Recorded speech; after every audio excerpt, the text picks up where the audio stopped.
샬롬 호산나 청년부 여러분 모두 잘 지내셨나요? 정유한 목사입니다. 오랜만에 이렇게 함께 말씀 전하게 되어서 기쁘고요. 지난주에 제가 영상을 올리지 못했는데 몸이 좀 좋지 않았습니다. 제가 요즘 먹고 있는 약이 있는데 그 약이 부작용으로 가끔씩 두통을 일으킵니다. 그래서 영상 설교 이렇게 하려면은 한 8시간 정도 걸립니다. 그러니까 설교 준비하고 또 영상 설교 촬영하고 찬양 촬영하고 또 편집해서 유튜브 올리려면은 제가 아무래도 영상 전문가나 전공자가 아니다 보니까 오래 걸려요. 8시간 이상 밤새서 하는데 지난주에 제 몸 상태로는 너무 힘들었어요. 그래서 부득이하게 말씀을 나누지 못했고 또 그래서 제가 카톡으로 말씀드린 것처럼 또 양해를 부탁을 드립니다. 또 그런데 오늘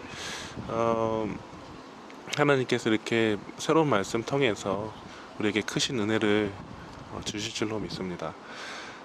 오늘 제가 이렇게 지금 처음으로 밖에 나와서 영상을 촬영하고 있는데 지금 조금 전까지 비 왔거든요. 그리고 밖에 있다 보니까 바람 소리도 아마 좀 들어갈 것 같은데 그래도 오늘 이렇게 밖에 나와서 영상을 촬영하는 이유가 있습니다. 왜냐하면 오늘 말씀의 제목과 연관이 있기 때문입니다. 오늘 말씀의 제목이 떠남과 따름입니다. 그래서 오늘 이렇게 집을 떠나서 늘 촬영하던 실내를 떠나서 이렇게 밖에서 촬영하고 있는데 물론 바로 집 앞이긴 하지만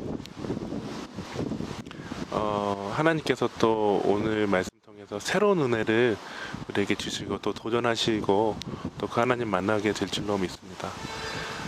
오늘 본문은 창세기 12장 1절에서 4절입니다. 우리 한번 다 함께 읽어볼까요?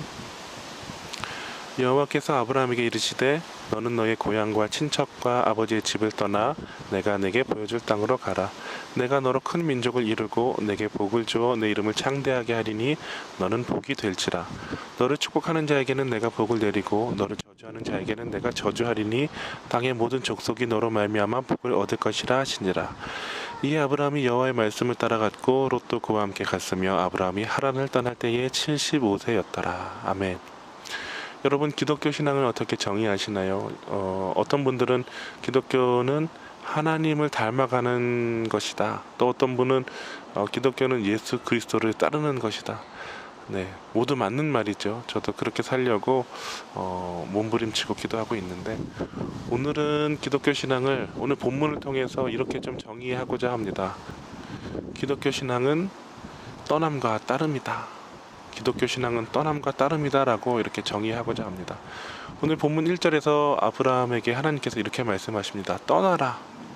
어디로 떠나라 이것보다 먼저 무엇을 떠나라 이렇게 말씀하시는데 무엇을 떠나라고 말씀하시냐면은 고향과 친척과 아버지 집을 떠나라 말씀하십니다. 이 말은 단지 뭐 이사 가라 이민 가라 이런 의미가 아니라 집을 떠나라는 것이 아니라 삶에 아브라함이 그동안 자라왔고 의지했던 모든 것들 또 의존했던 모든 것들을 떠나라는 것입니다. 아브라함이 살던 시대는 그 족장 시대로서 시족 중심의 사회였죠. 그래서 그 친척과 가족들 또 피가 연결되어 있는 사람들끼리 모여서 공동체를 이루고 또 한 지역에 한 지역 땅에 모여서 살았습니다. 그래서 다른 지역에 가면은 다른 땅에 가면은 다른 핏줄로 이루어진 또 공동체가 있고 그래서 다른 땅에 잘못 들어가면은 이 족장들끼리 또 싸움이 일어나기도 했습니다. 그래서 이 떠나라는 것은 다른 곳으로 가라라는 것은 단지 어떤 이사와 이민의 일로 볼 것이 아니라 이것은 목숨을 걸 만한 인생의 모든 것을 다 내려놓는 인생의 모든 의지했던 것을 내려놓을 만한 그런 엄청난 일이었습니다. 그런데 하나님께서는 아브라함에게 친척과 또 고향과 아버지의 집을 떠나라고 말씀하십니다. 믿고 의지했던 모든 것 아브라함이 또 누렸던 모든 것을 다 내려놓으라고 말씀하고 계신 것입니다. 정말 쉽지 않은 것이죠. 우리가 캐나다에 갈 때 그냥 뭐 헐거분하게 간 사람 없죠. 저 역시도 그렇고 저희 아이들도 그렇고 캐나다 갈 때 사실 그냥 기대함이 있었지만 한편으로는 굉장히 많은 것들을 내려놓고 포기하면서 갔습니다. 어린 아이들도 마찬가지예요. 우리 아이들 같은 경우에도 캐나다 가서 몬트리올에서 많이 울었습니다. 왜 내가 여기 와야 되는지, 낯선 곳에 말도 안 통하는 곳에 와야 했는지 많이 힘들어했습니다. 그러니까 고향을 떠난다라는 것, 또 친척과 또 아버지의 짐을 떠난다는 것은 정말 외롭고 두렵고 큰일입니다. 근데 아브라함에게 지금 떠나라라고 했던 것은 단지 어떤 우리가 느꼈던 어려움, 또 감정적인 어려움, 이런 것만이 아니라 진짜 생존의 위협이 될 수 있는 그런 일이었습니다. 그런데 더 놀라운 것은 아브라함이 지금 어디로 가야 하는지 모르고 갔다는 거예요. 우리가 캐나다를 갈 때는 캐나다가 한 번도 가보지 못했어도 캐나다라는 것이 있고 몬트리올이라는 것이 있다 보지는 못했지만 알았기 때문에 갈 수 있었던 것이죠. 근데 아브라함은 지금 뭐라고 말씀하시냐면 1절에 보면 하나님께서 보여줄 땅, 내가 너에게 보여줄 땅으로 가라 이렇게 말씀하십니다. 다시 말하면 아브라함이 한 번도 가지도 못했고 보지도 못했던 곳으로 가라는 거예요. 내가 믿고 살아왔던 모든 이 삶의 터전을 떠나서 한 번도 가보지도 못했던 곳, 있는지 없는지도 모르는 곳을 향해 가야 했다는 것입니다. 그런데 놀랍게도 아브라함은 자신의 모든 편의와 안전과 또 삶의 기반이 있는 고향과 친척과 아버지의 집을 떠납니다. 어떻게 아브라함이 이렇게 한 번도 가보지도 못했던 하나님께서 보여주실 땅으로 갈 수 있었느냐. 히브리서 11장 8절은 이렇게 말하고 있습니다. 믿음으로 아브라함은 부르심을 받았을 때에 순종하여 장래의 유업으로 받을 땅에 나아갈새 갈 바를 알지 못하고 나아갔으며. 아멘. 아브라함이 어떻게 친척과 고향과 아버지의 집을 떠날 수 있었느냐? 믿음으로 하나님의 말씀을 믿었기 때문에 떠날 수가 있었던 것입니다. 우리가 캐나다에 한 번도 안 가봤는데 어떻게 갈 수 있었을까요? 그것이 있기 때문에, 캐나다라는 곳, 몬트리올이라는 곳이 있기 때문에 우리가 갈 수 있었던 것이고, 또 그곳에서 더 나은 삶, 또 하나님의 부르심이 또 캐나다와 몬트리올에 있다는 것을 믿기 때문에 우리가 그동안 살아왔던 삶의 경험과 안전과 또 경력들을 내려놓고 갈 수 있었던 것이죠. 아브라함도 믿었습니다. 믿음이 있었기 때문에, 하나님을 향한 믿음이 있었기 때문에 갈 바를 알지 못하고 간 것이죠. 그래서 근데 아브라함이 어떤 믿음을 가지고 있었냐? 아브라함이 가지고 있는 믿음은 무엇이냐? 오늘 창세기 12장 2절과 3절의 말씀을 믿었던 것이 바로 아브라함의 믿음입니다. 2절과 3절에 보면 이렇게 되어 있습니다. 내가 너로 큰 민족을 이루고 내게 복을 주어 내 이름을 창대하게 하리니 너는 복이 될지라. 너를 축복하는 자에게는 내가 복을 내리고 너를 저주하는 자에게는 내가 저주하리니 땅의 모든 족속이 너로 말미암아 복을 얻을 것이라 하신지라. 아멘. 아브라함이 믿음으로 갈 바를 알지 못하고 나아갔다. 믿음으로라는 것은 뭐냐면, 다시 말하면 하나님께서 너는 내가 너를 복이 되게 할 것이다. 내 이름을 창대하게 할 것이다. 너에게 복 줄 것이다. 너로 모든 족속이 복을 얻을 것이다. 이 말씀을, 이 약속을 믿었다는 것입니다. 그래서 창세기 12장 4절은 아브라함의 삶의 여정을 이렇게 요약합니다. 이에 아브라함이 여호와의 말씀을 따라갔고 롯도 그와 함께 갔으며 아브라함이 하란을 떠날 때에 75세였더라. 아멘. 뭐라고 요약하고 있냐면, 아브라함이 여호와의 말씀을 따라갔고. 믿음은 무엇입니까? 말씀을 따르는 것이 바로 믿음입니다. 아브라함처럼 갈 바를 알지 못하지만, 목적지가 어딘지는 모르지만 하나님의 약속을 믿고 따르는 것이 바로 믿음의 삶입니다. 내가 믿고 의지했던 세상의 모든 것들, 이런 것들을 떠나서, 내려놓고 떠나서 하나님 말씀만, 약속만 믿고 따르는 것, 이것이 바로 기독교 신앙이라는 것입니다. 그러므로 우리는 아브라함처럼 떠나야 합니다.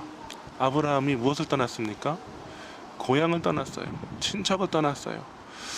또 아버지를 떠났습니다. 이 아브라함의 아버지는 어떤 분입니까? 어떤 사람입니까? 데라라고 하죠. 그 직업이 우상 제조업자였습니다. 그러니까 하나님이 너 고향과 친척과 아버지의 집을 떠나라는 것은 단지 아브라함의 삶의 기반을 떠나라는 것이 아니라 이 세상의 거짓되고 타락한 가치관과 또 문화를 떠나라는 말씀인 것입니다. 우리는 아브라함처럼 떠나야 돼요. 이 세상의 헛된 가치관, 하나님 중심이 아니라 사람 중심인 이 가치관, 또 말씀 중심이 아니라 돈 중심적인 이 가치관, 세상의 문화를 떠나야 합니다. 그리고 우리가 믿고 의지했던 우리 어떤 경험이라든지 경력들을 떠나야 하는 것입니다. 그리고 무엇을 따라야 합니까? 하나님의 말씀을 따라야 합니다. 하나님께서 우리에게 주실 그 장래의 유업, 가나안, 천국을 바라보면서 우리가 가보지 못했지만 그 천국이 반드시 있음을 믿고 하나님의 약속을 믿고 또 말씀을 따르는 것이 바로 믿음의 삶인 것입니다. 이렇게 집을 떠나서 밖에 나오면 지금 비도 살짝 오고 바람도 많이 붑니다. 아마 이 마이크에도 바람 소리가 많이 녹음이 될 텐데 집 떠나면 고생이에요. 그러나 하나님께서 오늘 우리에게 분명히 도전하시는 것은 떠나라 라고 말씀하십니다. 비가 오는 곳으로, 또 눈이 오는 곳으로, 또 춥고 또 밤에는 깜깜해지는 곳으로 떠나라고, 위험한 곳으로 떠나라고 말씀하십니다. 그러나 우리가 그렇게 떠날 때에 하나님 떠날지라도 하나님의 말씀을 따르면 그것이 바로 복을 얻는 길이요 또 천국으로 나아가는 길인 줄로 믿습니다. 한 주간 우리 청년들 살아갈 때 세상의 것을 따르지 않고 세상의 것을 오히려 떠나서 세상의 헛된 것들, 거짓된 것을, 타락된 것들을 떠나서 하나님 말씀만 따르고 또 하나님의 약속을 믿는 이 믿음으로 사는 한 주간 되시기를 축복합니다. 우리 함께 찬양하시면서 또 하나님 앞에 나아가기를 원합니다.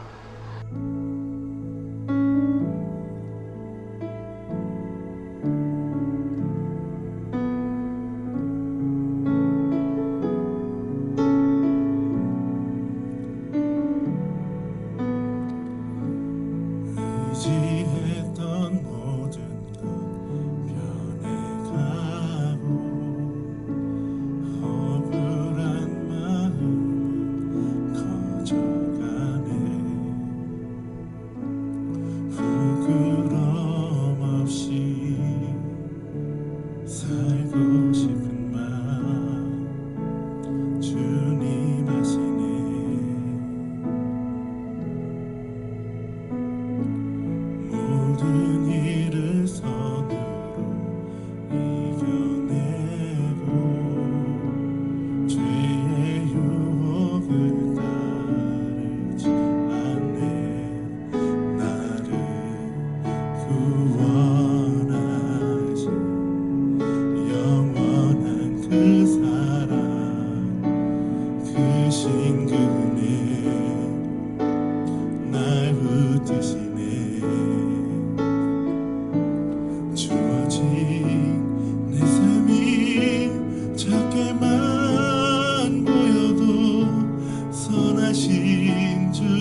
어둡게만 보여도 선하신 주 나를 이끄심 보내 중심을 보시는 주님만 따르네 날 택하신 주만 의지해